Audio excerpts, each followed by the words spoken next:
Well, it's 20 days to the general election and all eyes are on Africa's most populous black nation, Nigeria.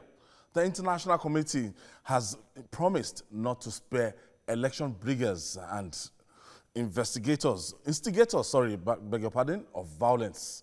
Good afternoon and welcome to another edition of Standpoint. My name is Ayodele Ozubakun and my panelists are in the studio with me. I have Mr. Soji Awubade. Mr. Soji Awubade is a lawyer and a member of Voice of Reasoning. Welcome to Standpoint, sir. Thank you, sir. I also have Mr. Bolaji Ogunsheye. He's a developmental economist and a member of Voice of Reason. You're welcome on Standpoint. Good afternoon. And my very good friend, human rights activist, journalist, Agba Jalingo. It was a pleasure to be here again. All right, like a bait, restructuring has been dangled before Nigerians since the beginning of politicking towards the next month presidential election. But there are different contending perspectives on what constitutes restructuring. For some, it is practicing true federalism, allowing states to control their resources and taking power from the center.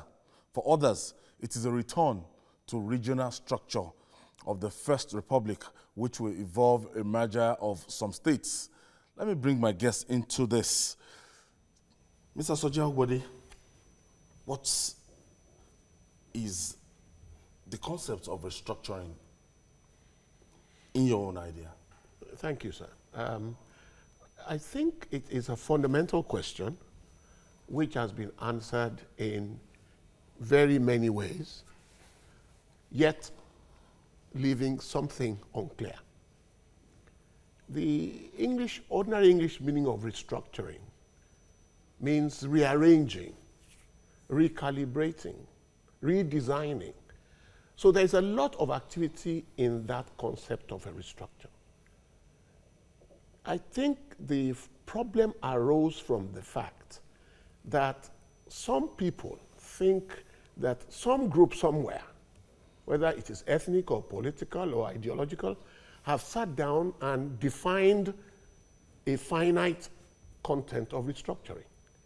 As a matter of fact, it may interest the public to know that it is when the discussions start that you will know what restructuring means to A or B or C.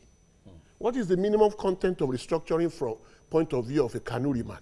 What is the minimum content from point of view of an economist? There are too many elements inside that concept that until you start discussing it, until you open up and examine it, no one can arrogate to themselves a definition of restructuring. It is a contradiction in terms for anyone to be able to say, this is what restructuring means. So I find it mischievous that people who should know better than people like me, for instance, are saying there are too many definitions of restructuring. That is exactly what we are talking about. Are there things that need to be restructured? Are there items in that agenda? When can we take them? Who needs to talk to them? And what are the issues under each one of them? Let me stop there, because that is the fundamental thing.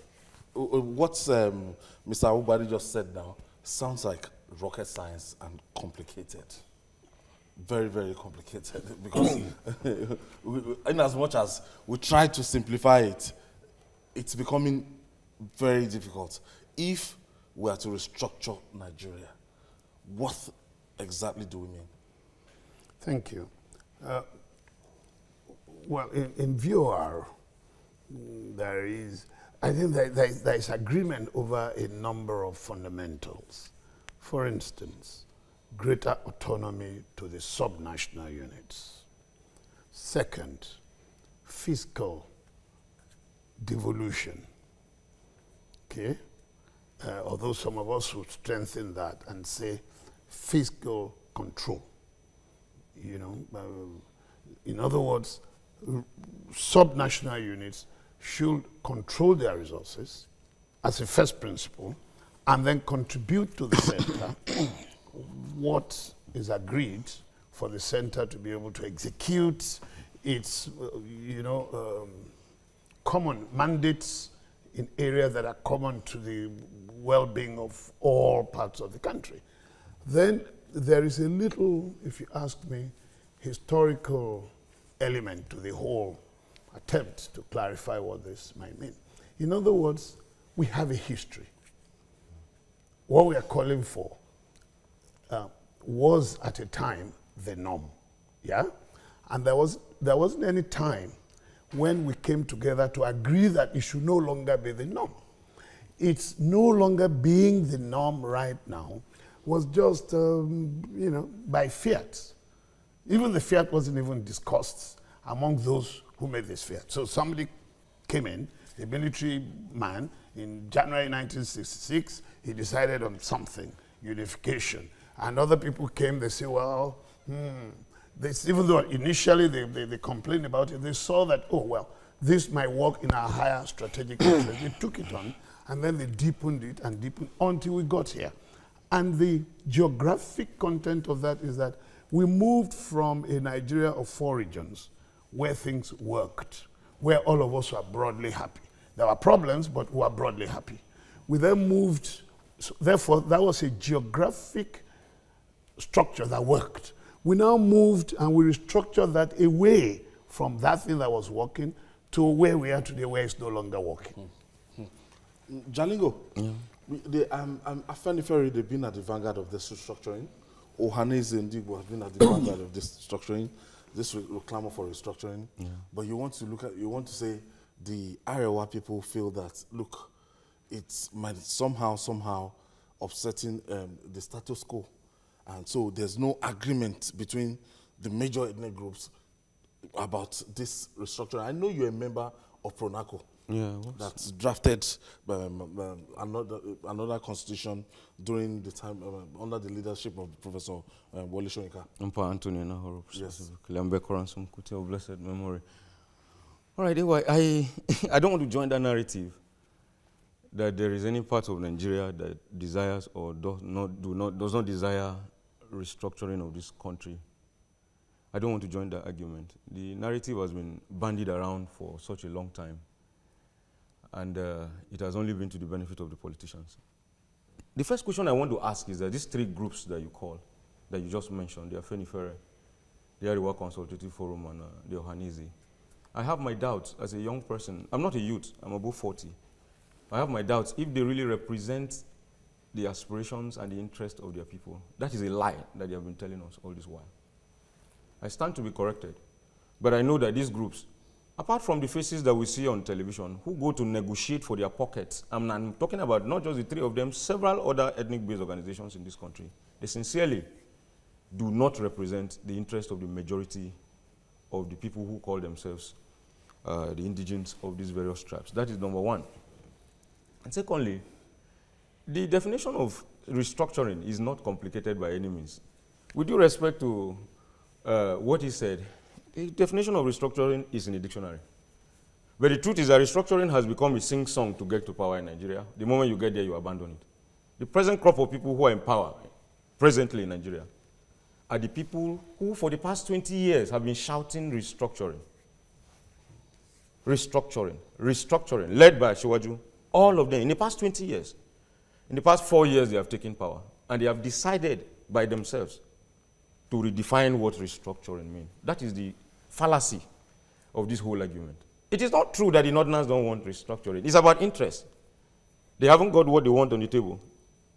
And I'm not even sure that there is any politician in Nigeria today, particularly in the mainstream, who is committed to restructuring this country. Everybody wants that big share, the obsession about the center, the big money. Even the party that I support, I heard him on NTA 4 days ago. He was still talking about the center sharing money to the states.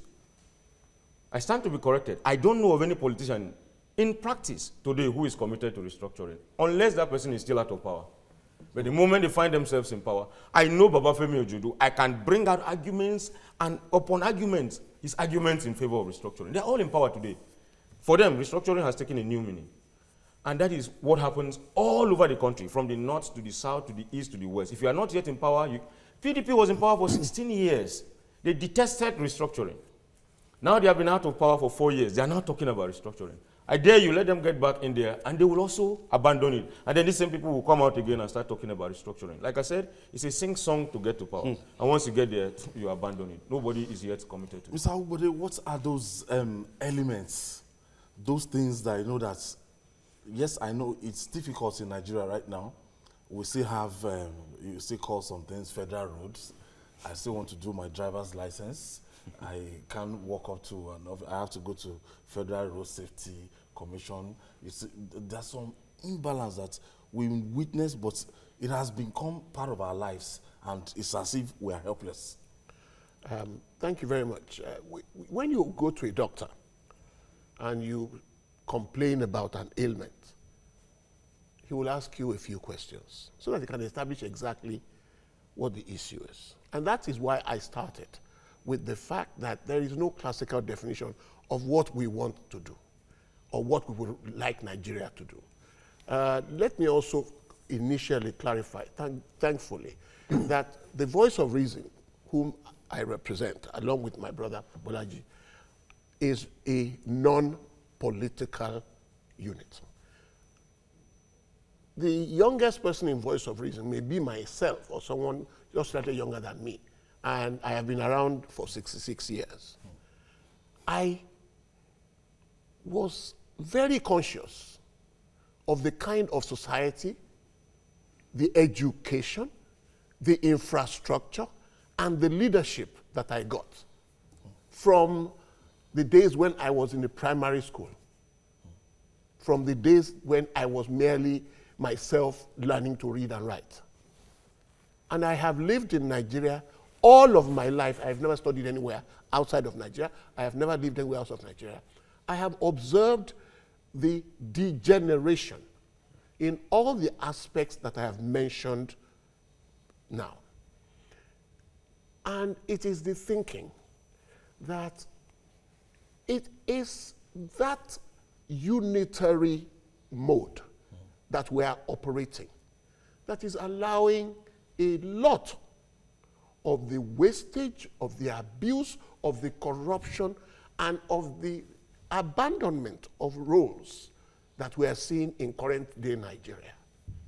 Such that a man who is sitting in Abuja... On paper, we say we are practicing federalism. Federalism. But in reality... It is just one unit distributing to the others. Distributing money, distributing power, distributing people.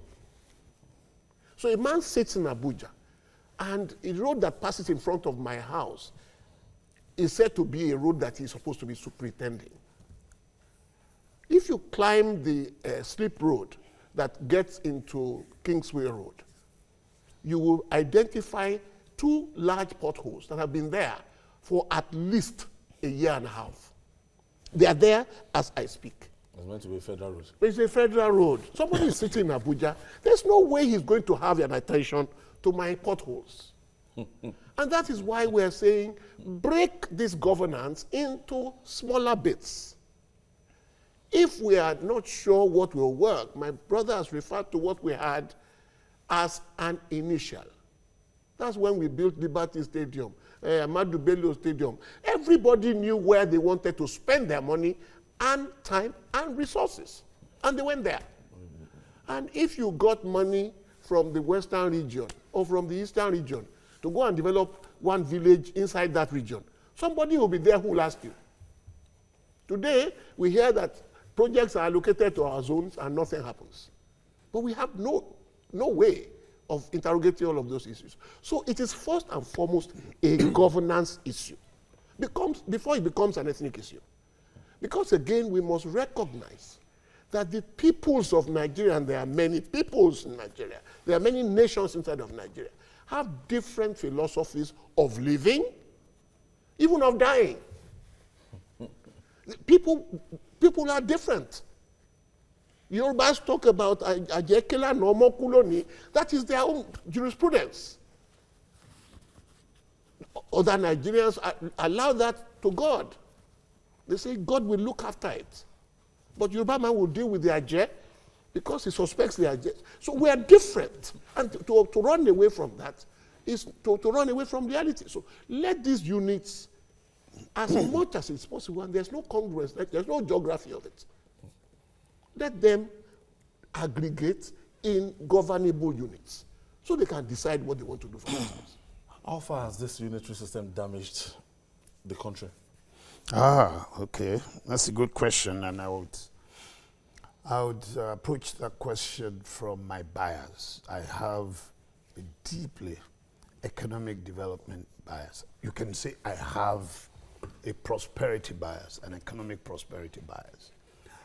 The reason I have it is fairly trite, because in human societies where resources are limited and they don't go around the people who need them, there tends to be a lot of quarrel. I mean, anywhere, just any human society, people quarrel more when the resources are not enough to go around.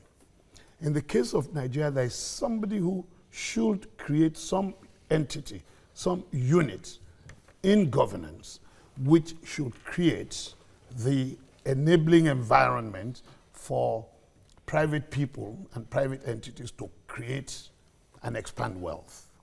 That entity, which is the unitary central government, has failed with flying colors since after the Civil War in particular. Yeah? And of course, we agree that the structure we have adopted, okay, of going from, Federated units. Governance units where you can leverage the economy of scale and everything, to small, petty ones where there's no capacity other than for the governor to enjoy office and everything and, not be able to pay salaries and things. We agree that that has, explained a lot of the problem we have. For me, in fact, how all of this transits into the debate about, oh yes, what is restructuring? We don't understand, it's very complex, is because we don't make it a purpose-based desire for restructuring. This is why it's easy for, like my friend said, the activist, this is why it's so easy for politicians to mouth it and then, drop it as soon as they get to power. It's because we don't link it to something. If you go to a university, you link your going to university to coming out with a degree, preferably a first class, if not a second class, at least a gentleman's class. You understand? But this restructuring, we have not done the right thing, which is to say, okay, we want to restructure because we want to govern better, which my brother Soji said, because we need that to govern better. And why do we want to govern better? We want to govern better because we are a developing country. The first duty of governance in a developing country is to develop. That is why they use that adjective to call us, to develop. It is not to host, World Cup. It is, those are secondary and tertiary, and you understand. This is our first order priority is to develop, to build a middle class, to expand the boundaries of mass prosperity, which is through, mass empowerment in skills, in education, building the human asset. It is because this gets sidelined to the background when we discuss the public project in Nigeria. Politics is in front, and every other thing is disappear. Even though it is the economy itself that feeds politics. All this money they loot, if there was no private sector and other people creating wealth, there will be nothing. Jalingo, what are those things that you guys were able to identify as at that time when it was so obvious that the government of the day wasn't ready, to, sit down for a proper conference? And you guys went to Paranaro, led that vanguard, and you went to go and draft, an alternative constitution. Yes. You see, he gave me a lead, talking about development, tying the call for restructuring to development. We realized very effectively that the way Nigeria is structured presently is difficult to govern. And like he said, the agitation to get into governable units was a major consideration that guided us in Pronaco. And we came up with a document that till today I still consider was a very good working document for whatever needs to be done in future. But anyway, you're a journalist like myself. We relate with these politicians. We dug after their heels every now and then. When last did you hear these politicians talk development? Anytime you're with them, they don't think about Nigeria. The reason why they're asking for restructuring is because they want to have a larger share of what is in the center, not for development. I sit with politicians. I worked with a local government chairman in this Lagos. I don't want to call names. He had 8 hours to work. And he will come to work in the morning by 8 a.m. You see about 10 groups waiting for courtesy call. Each one of them will spend about 1 hour. You have only 8 hours to work. There are 10 groups waiting for courtesy call, and each one of them will need at least 1 hour. After the 10 groups, you see like 3 traditional rulers. The local government has 3 traditional rulers. The 3 of them will come and sit down. And then there are about 7 or 10 party leaders waiting. You have only 8 hours. And there are some of them that when they get into that office, they want to spend 3 hours. The door is locked. You have the files were piling and piling. Until one day I had to stampede the chairman and say, you are my friend. You got to do some work here. You were voted to come and work, not to come and be attending to these people. After 3 years, these are the same people that will go out there and start abusing you. That is the kind of restructuring they want. To go every day and carry bags and go home. Nobody is talking about restructuring. They want to restructure so that their ethnic group will become president. They want to restructure so that one person from their language will become governor. They want to restructure so that one person from their village will become local government chairman, not because of development. If you engage politics, until politicians start talking about, for instance, AY, I read yesterday that Lockheed, defense giant, has been given a contract of $150 million by NASA to manufacture a supersonic aircraft that will fly up to 530 kilometers per hour. Because they want to cut down travel time. Virgin has manufactured an aircraft that will take people outside commercial flights to space. And he's talking, people will go to the moon to drink beer in the next 5 years. We are here talking about Igbo man, Yoruba man, and Hausa man becoming president. I am very angry. That is the meaning of restructuring for the typical Nigerian politician. It is not because they are looking for development. I am sitting down here, I don't want any restructuring. I want a country that can give us the opportunity to exercise what is in our brain. And it doesn't take restructuring to do that. It takes equipment in our schools. It takes good roads. It takes equipment, infrastructure. That's what we need to be able to express ourselves in this country. Look at the campaigns. Once upon a time, people used to stand on campaign podiums and tell us their manifestos. These days, what we are seeing is my crowd is bigger than your crowd. I was able to shut down this town and you were not able to shut down the other town. That is the manifesto we are seeing today. No longer what they will do. When the politicians mount the podium, they just speak for 2 minutes, 1 second. And then they go and the crowd start clapping. And everybody slapping and snapping and telling us how their crowd was bigger than the other crowd. That is a manifesto. Until we begin to tie whatever we are asking for to development, we will continue in this sequentious rigmarole. And the politicians like it. They like it. They really don't want us to get anywhere. After all, they send their own children abroad. But the one thing I want to tell them is that let them go to school and come back. He said he didn't go anywhere. We're not going anywhere. We die here. They will not, their children will not leave me. All right, getting very, very interesting. Barrister Awubade, we've had conferences. We've had, you know, the one under Olusegun Obasanjo. It was a lot of noble ideas came out with lofty, lofty things. But because of the hidden agenda, the third time thing, everything was thrown away. And we had another one in 2014, the most recent one. And prominent Nigerians came together under former President Goodluck Jonathan, and it has not been implemented. For voice of reasoning, what will be the modality of sitting down and saying, okay, we want to do this, this, and this? Thank you very much, sir. My friend has completely battered the architecture of governance as we currently enjoy. And it is difficult to fault him. It is a very, very inefficient architecture. And that's why people like those of us in Voice of Reason see the futility of pursuing goals like this through a political channel. What he says is true. Some of them don't even know what we're talking about because they're not interested. So we have taken it upon ourselves to not only talk about restructuring, we have actually sat down and drafted a document called Constitution of a Restructured Nigeria. It's a working draft, and I keep, when I hear nobody understands, nobody has definition, this is what I say. There's a working draft. The Goodluck Jonathan National Conference is a working draft. There are many working, if we don't start somewhere, we will never get anywhere. Because unlike him, I firmly believe that a restructured entity is one of the building blocks of a prosperous environment. And my reasons for saying so are too numerous to be canvassed here.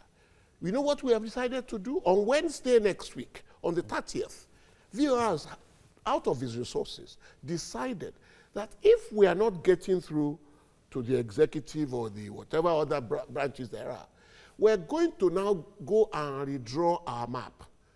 We are going to gather next week, Wednesday, at Oremio Hall at the Airport Hotel, to educate incoming and aspiring legislators. Before they get that level of power which you say gets them drunk, which makes them forget, which makes them selfish. This is what restructuring means. As a matter of fact, the most valid query that is raised about restructuring is whether it is the system or the structure that is wrong, or the people who operate it. You cannot answer that question, yes or no, or the people who operate it. Now, so what we have decided is, okay, we have designed system, this is a draft document, let us now go to the people who are likely to operate it. Let us explain to them, let them get a chance to hear under the voice of respected Nigerians like Christopher Kolade, like Dr. Fakunda, what a restructured nation can achieve. And to remind Nigerians that we have historically been restructuring Nigeria until this morning. 1914 is restructure. All the constitutions restructured. Littleton, Richard. Everybody tried to redesign governance in a way that they thought would work. And therefore, there is nothing so magical or so revolutionary about saying, let us restructure Nigeria. It is from our experience that we are restructuring. Don't forget that this country that we all now belong to, when Chief Anthony Enaro moved the motion for independence and said independence now, a part of Nigeria says independence later. That's what they said. And the whole of Nigeria waited until we got to 1960 and got that independence. So the mechanics of an evolving nation, the instrumentalities that make it for better governance should always be on the table for debate. And the only name you can find for it is restructuring. Now, if people don't like that, let us look for labels that they like. Like? I've forgotten the labels that they give now. Devolution. So there's a term called devolution of powers, decentralization, the confederation. It's all sorts of arithmetic. Regionalism. Now, what we are saying is all of Nigeria must understand one thing. We have one trophy that we are carrying. Out of every 4 black people, 1 is a Nigerian on the face of the earth. Out of every 4. You count 4, that would be Nigerian. By virtue of our population, and we have the size. And another person did another exercise that would make restructuring easier to swallow, even for those of your friends who are looking for something to put in their wallets. There is a resource map of Nigeria which demonstrates that no part of Nigeria needs to be afraid of going into extinction or penury because of restructuring, unless the people there are congenitally lazy, unwilling to develop, and they don't have children like those of you who are talking to Nigeria now. With minds like yours, any unit, including the local government where your friend is chairman, there are resources there that they can rely on, harness, and use sensibly to develop any unit. So there's no question of one wants to take away the oil, the other wants to take away the groundnut. Leave groundnut and oil where they are. If there are foolish people managing those resources, they will not move.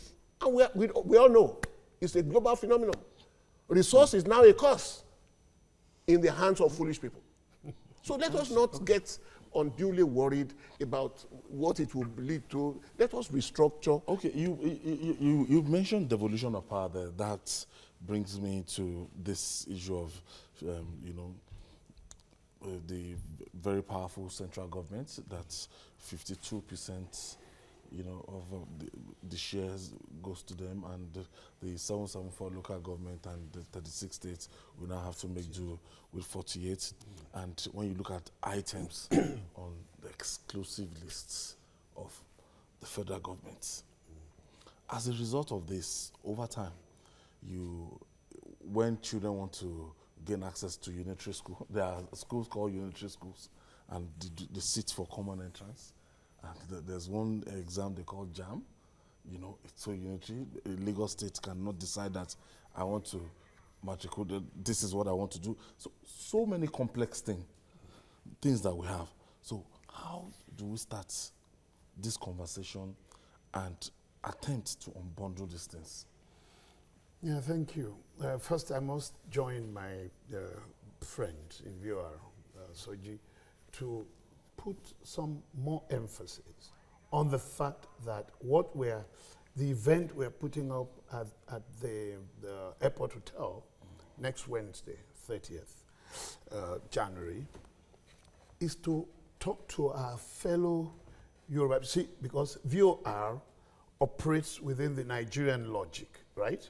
We want a developed Nigeria, but our greatest anchor interest is the development and the evolution of democracy within Yoruba land. I have to make that very clear, okay? We're very clear about that if you are, okay? So what we're trying to do on Wednesday is to talk to our Yoruba, brethren and sisters and everything about their duty, okay, when they get to power, to promote issues and elements that build the momentum towards a restructured Nigeria. Just trying to clarify that, okay? Because he said some part of that. Now, how do we unbundle the system? How do we unbundle the structure? The first principle why we need to do that, if we are sincere, if there are no other reasons why people participate in the Nigerian project, no other reason than let us develop the space called Nigeria, must be how do we do things efficiently. I would love to see a Niger Delta where there is Niger Delta Airline and it drops people in Benin, Ughelli and things. You understand? It has various sizes of aircraft. If you go to many of the advanced countries, they have regional airlines. So that people, right now, you have to be on those deadly routes with the risk of being kidnapped by somebody or something. So we need, if we work more to leverage economies of scale, we can have every region in Nigeria can have Eastern Nigeria Airlines. You know what I mean? Northwest Airlines, Northeast Wings and things. These are some of the things we are missing out on. Do you understand? We have a federal fire service. I think we don't think through the logic of some of these things. Can you please tell me what is the meaning of federal fire? Is there a federal fire? Fires come as local as they come. They are on street level, they are in neighborhoods, am I correct? And that is where the capacity to deal with it should be close. You understand? It shouldn't be. I have heard people who say, the house was burning down, our street was burning down, and what the fire service people say, well, Abuja has not given us our allocation. So those things are not that complicated. If what we want is to develop Nigeria, this structure will not deliver development. It will make some nincompoop somewhere, a governor suddenly from nowhere. It will make lots of people senators and things. It will not deliver development. All right, so let me take this breather. When we come back, we'll talk more. It's still standpoints. I'll be right back after this time out.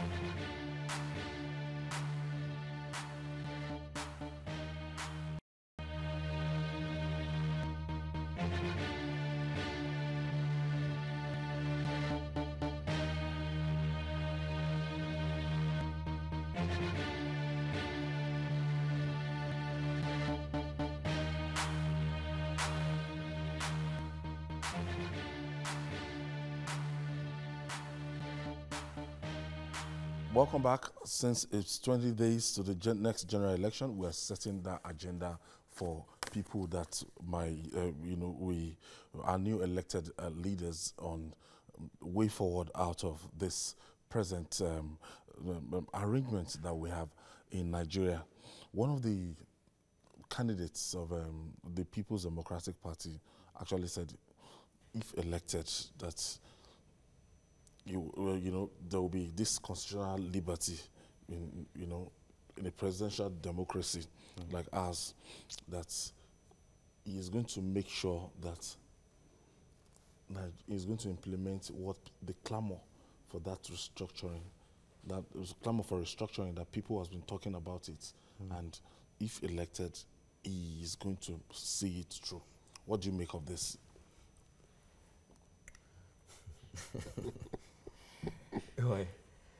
We have been in this long enough to know when a politician is saying the truth.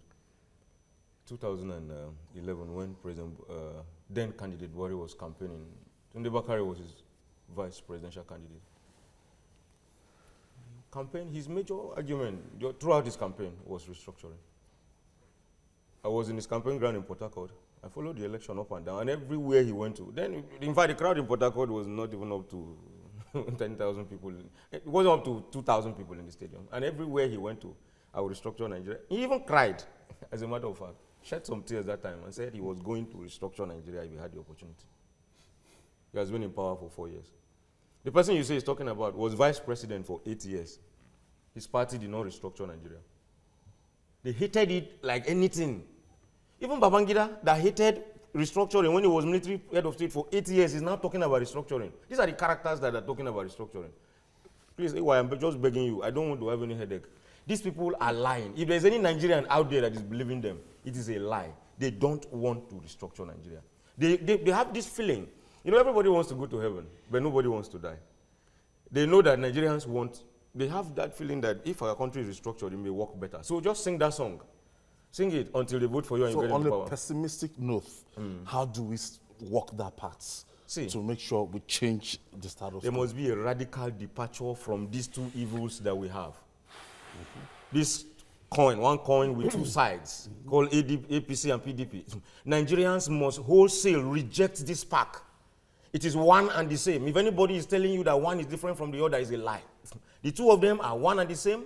It's just one side of the same coin. We need to wholesale reject this package and look elsewhere for salvation for this country. These people do not want to develop this country. They only want to steal our money and share it.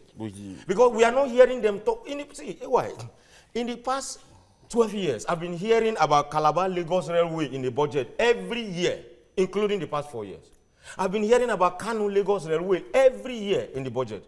We have not seen it. East-West Road. East-West Road every year. And the money keeps coming and going, coming and going. People are sharing it. Those who are recovering the money are resharing it and all of that. And the game keeps going on and on and on. If we don't reject these two people, this pack called APC and PDP, we will keep going round and round. Even the Bible, God told Moses, say, you have turned around this mountain for too long. Move right so that you may make progress. Nigerians have options. Nigerians have options. There are options today, but it is the same Nigerians who desire change that are saying that Mogale doesn't have a chance, Sheore doesn't have a chance, Feladote doesn't have a chance. They should go and sit down. They do not have structures. And the two people you claim have structures, they have structures only because they are stealing money and sharing for people to gather crowd. That's why you call it structure. We can't substantiate that. We can't substantiate that. Money has been missing since 1999, and they have been telling us they are looking for it. So money is losing, and the money, and the people, it is those who don't touch the money that the money is losing in their hands. They are ordinary Nigerians from Kano to Sokoto to Calabar to Enugu who are working every day to eke out a living for themselves. They do not care about our English on restructuring. They need government to give them roads. They need government to equip our hospitals. They need government to equip our schools. They need government to give us tools to work.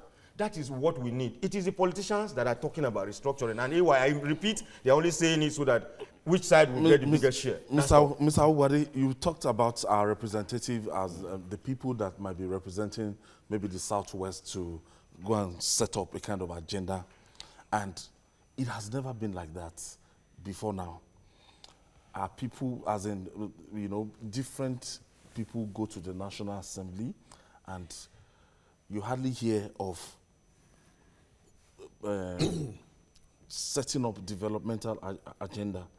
Like you have the NDDC, the people are now, I think the Northeast Development District has gone through some readings. Each and every, all the tribes, they've been agitating for different form of arrangements and agenda. What makes yours different? As a matter of fact, that is what restructuring means. If what the people of Northwest want to spend their money on is air conditioning, that side of Nigeria is too hot. That's what's stopping our development. Let them have the control over the resources due to them from any source or worked out by them to do the development. Somebody holding the bowl and sharing out in doles to people who do not now go back and do what they're supposed to do with the funds is because the center is strong. What will become the fate of the center? The center must and will inevitably become weaker and smaller. That is the only way we can develop. So those items in the list of these, take the legislative list, the exclusive ones, see what, you're not being mischievous about saying give this to us, give that to us. See what can be taken out of that federal purse. Take the architecture of government itself, tell yourself why you need 2 chambers of legislature. Tell yourself why you need X. Tell yourself why you need Y. Do a needs assessment of what will hold, whatever little is up there to hold, whether it is defense, judiciary, whatever you want to hold. And it is to be negotiated by Nigerians, not by anybody's fiat or kindness or generosity. It must be negotiated. And it will be negotiated on the facts of our experience as a nation from 1960 until tomorrow morning. So that is what we need to do. And that is why I am revolted by people who say there's no definition. There's no need for a definition. We want to redesign this because it's not working. Governance. And we say that the reason why the Minister of Petroleum is so powerful in Nigeria is because he alone can sit down and write out blocks. So take that power. Decide what you're going to do with it. The revenue of the nation, it is coming from different streams. But some people are comfortable with the status quo. Yes. Oh, that is what he was telling you. Yes. Anybody who is in the center today, bar my cousin or my friend, will be happy to continue the status quo. Yes. It is not commonsensical. It is just self-preservation. So see what Oshomole did. He came in and said he wanted direct primaries for the party, right? Giving the power to every registered member of the party to vote at the primaries. Look at the manner in which the elite resisted it. Because the governors knew that they would no longer be in control of who emerges. The power would be taken and given to party members at the grassroots. They ganged up and resisted it. I bet you any form of devolution of power or restructuring that will give power to the people, the elite will resist it. What's your thoughts about state police? Well, look, I think we've said a lot. There's still a lot more to say. I really would prefer in this roundup, talk, to sound a note of warning to the elite, especially to the elite, because they can cause it, but they cannot contain it when what they cause is unleashed on all of society. When reasonable people who have had the privilege of an education, who have held the reign of power within the structures and the processes of governance in a country, who control the resources, refuse to do what is obviously reasonable in the wider interest of the project of society, they are caught in trouble. You know how they are caught in trouble? If the reasonable people who understand about structure and processes will not do it, I will just use a part of Lagos as the idiom of what I'm trying to say. If they will not restructure this country, if they will not put us on a path of transition to progress, the Oshodi boys would do it. Oshodi Motor Park. That is perhaps what all of us should fear the most. A lot of people in Voice of Reason have this feeling too. Maybe not everybody, I don't know, but I certainly have this feeling that if we continue to fail to do the needful, those who do it in a deadly way, and many of us might die in the process. If they start, they just need to see a fine car, like my friend's car, with fine AC, big, they will burn it down and kill the man inside. The man might have been somebody who's been fighting their cause for, even this man, this is my activist friend, who's been fighting for the masses. If they see you in a very nice Toyota with AC, they will kill you. They should go, our elite should go and study the French Revolution. If the elite take forever to not do what they have to do, do you understand? If it takes them forever to not do what they have to do, the masses will do it for them in a completely chaotic, violent, bloody way. And Nigeria faces that. No, but let's talk about solution now. Okay. Solution now, practical solution. You know, when we begin to talk about revolution and everything, it's like taking it to the extreme. Now, what's the most visible solution right now? Well, every idea on the table is valid, including a revolution. It's not an extreme. As a matter of fact, extreme. Every idea on the table is tenable. But I am not even talking about a revolution. If you ask me, AY, there is no solution in the drawer that you can pull out. Nigerians, like I said, must look elsewhere and begin to build political parties that will grow organically. I have seen organizations like the OPC, organizations like Hamas, that are not even in politics, that grow organically. Even Masob. I knew women in Masob that like what's Voice of Reason? They will go and sell firewood. Trying to do now. Yes. Even the Voice of Reason? Yeah, they will go and sell. 80-year-old women will sell firewood. And before they count their money, they will first of all remove their Masob dues and keep somewhere, like their tithes, before they count the remaining money. Every Palestinian, everywhere in the world, contributes something to Hamas back home. Nigerians need to take time. As a matter of fact, I have told you already that that is what we are doing in our party in Cross. We need to take time and build political parties that will grow organically, that will grow from within. You know, when you need population, you take money, go and hire people to come and fill a hall. No. Political parties that will grow like churches. You know the way they start? They start from a garage. In 6 months' time, the whole place is full. And when you say praise the Lord, everybody is saying hallelujah. Properly indoctrinated. Properly indoctrinated. They will see out of their poverty, bring money, and make the pastor richer. But that's not exactly what I'm talking about. What I'm talking about here is that we must be able to build political parties that will win the hearts of the people, that will be tied to an ideology.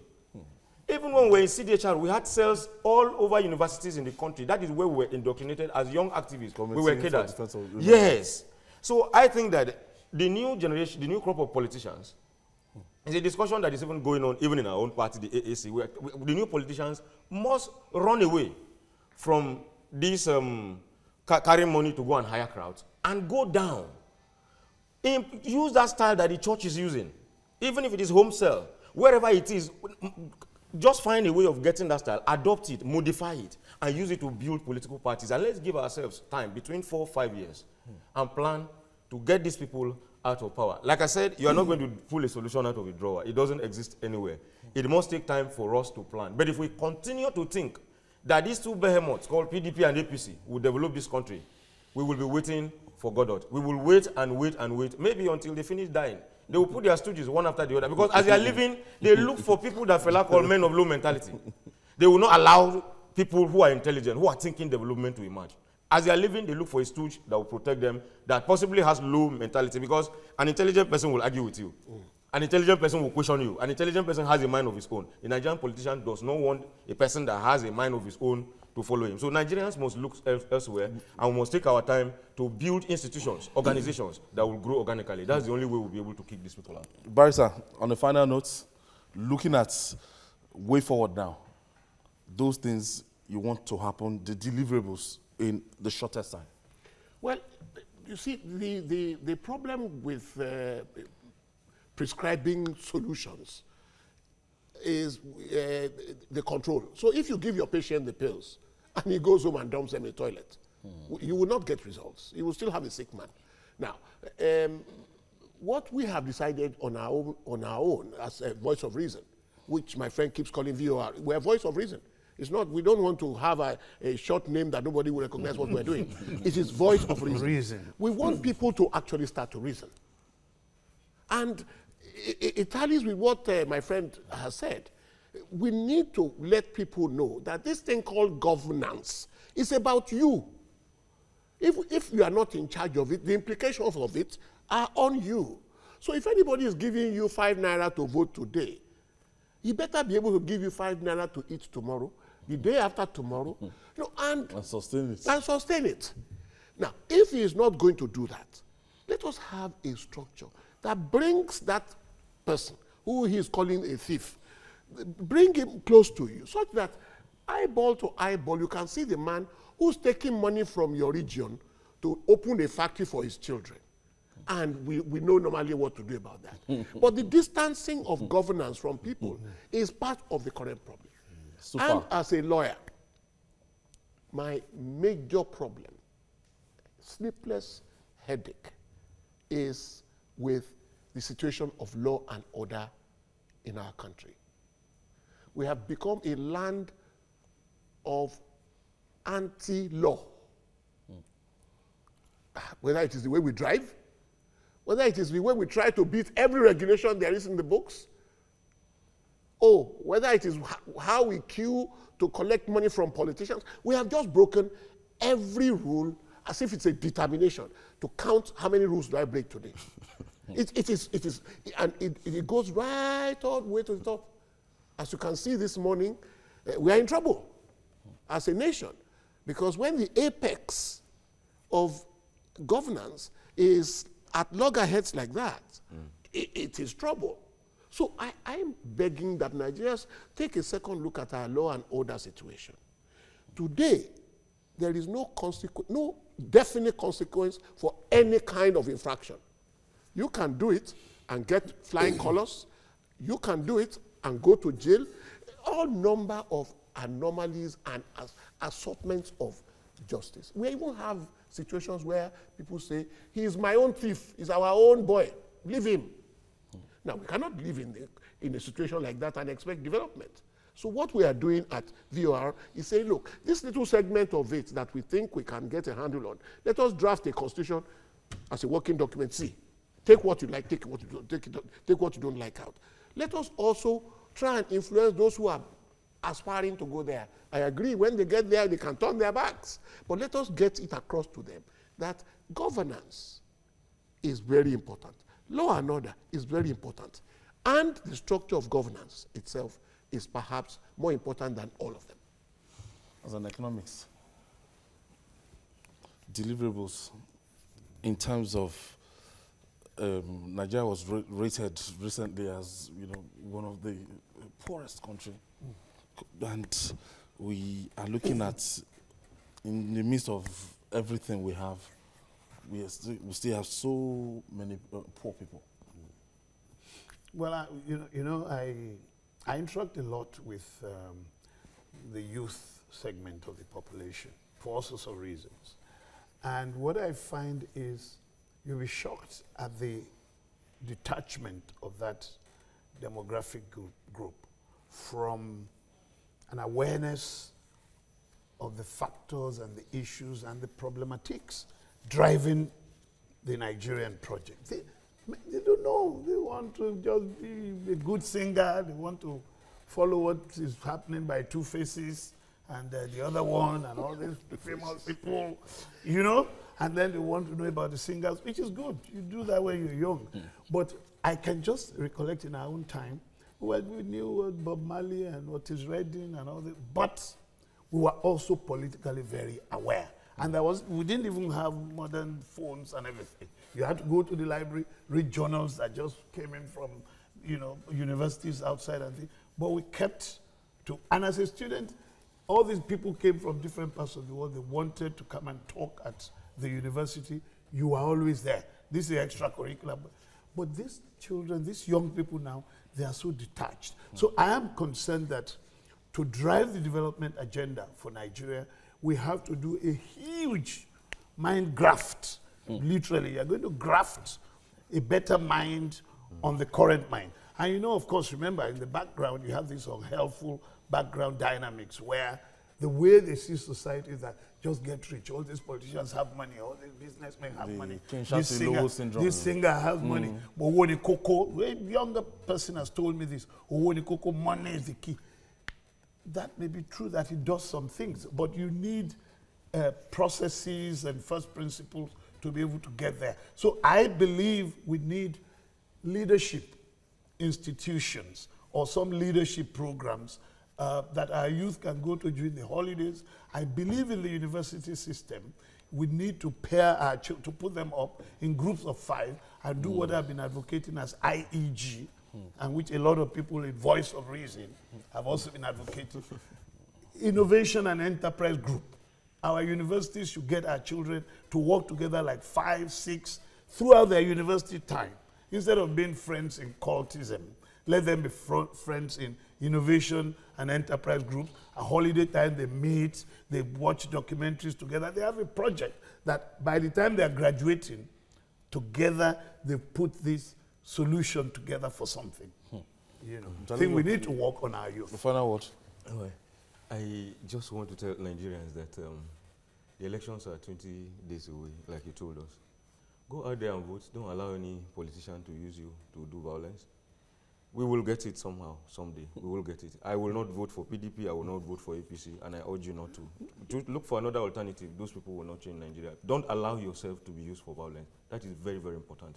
Because when you die, they will bury you and write tributes on Facebook. If you know how quickly people forget the dead, you will not go and die for a politician. God bless. I like that.